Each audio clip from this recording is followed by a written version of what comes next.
It is Wrestling Reality Trib Live Radio. I'm your host, Justin LaBar, being joined by a very special guest.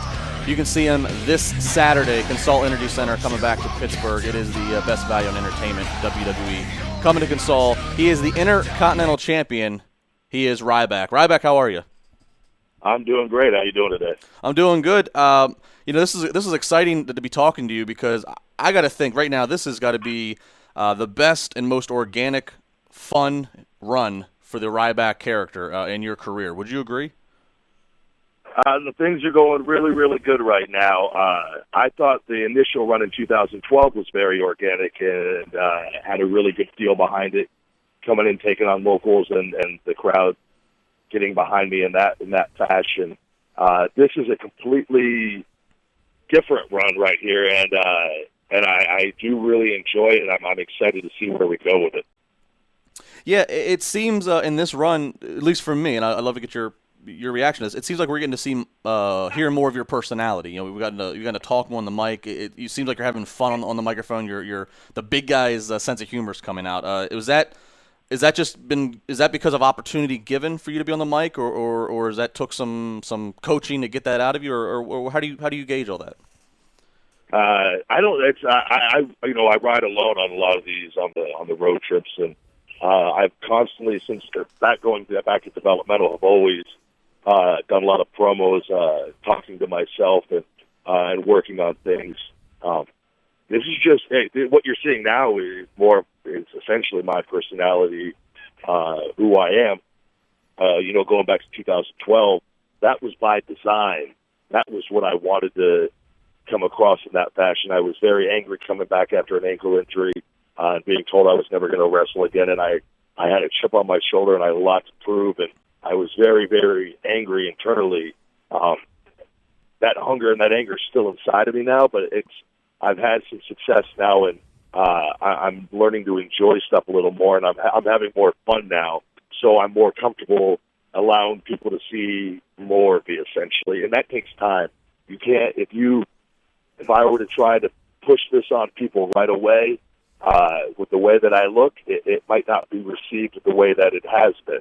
So essentially everything here, things take time, and I think a lot of our fans and people are impatient, and you have to just let things happen over time. And that is how the best character development happens. I definitely agree with that, with the time and the character development. Talking to Ryback, you'll see him Saturday at Consol Energy Center. You can still get some tickets available as WWE Live. Coming to Consol, best value in entertainment.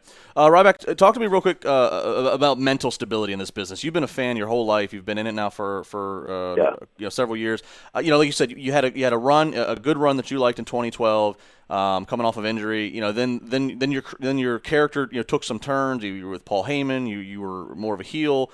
It's been up and down. You were off TV some. Talk to me about mental stability and mental strength of all this.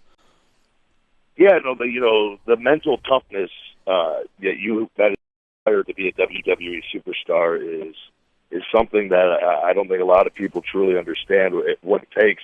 The physical aspect of this is unlike anything you will ever do in your life.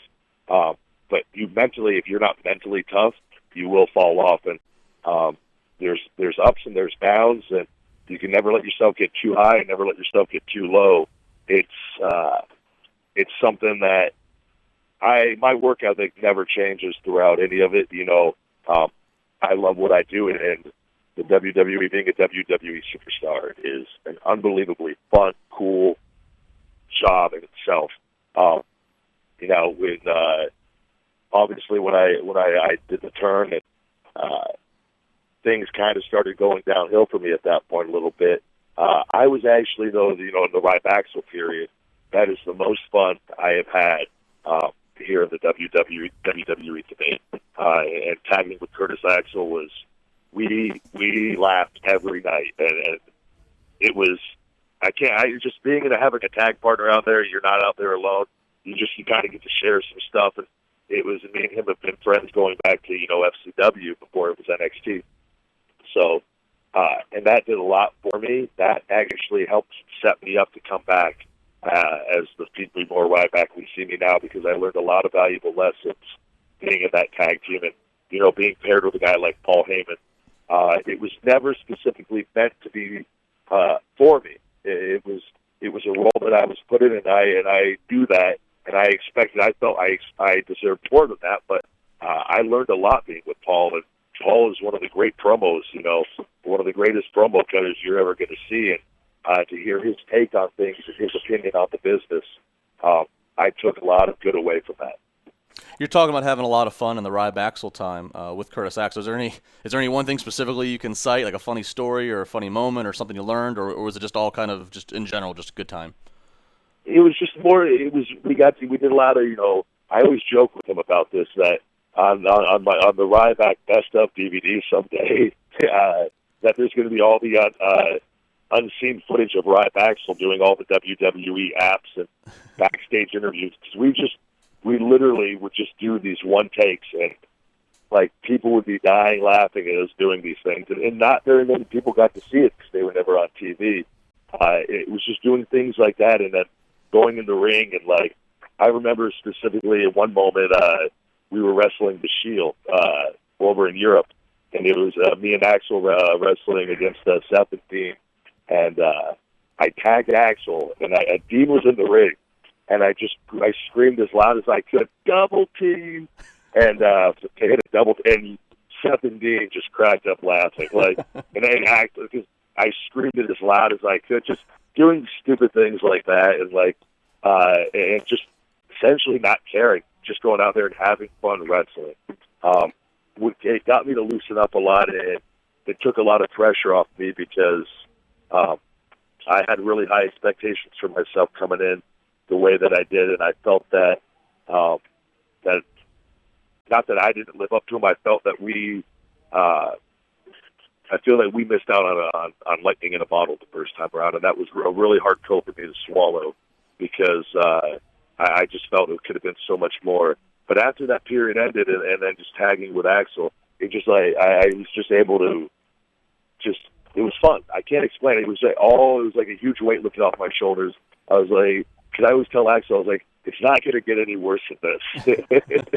So it was, we always laughed about that. So it was something I hope down the road that we can have a Ryback reunion, and it goes much better than the first time around.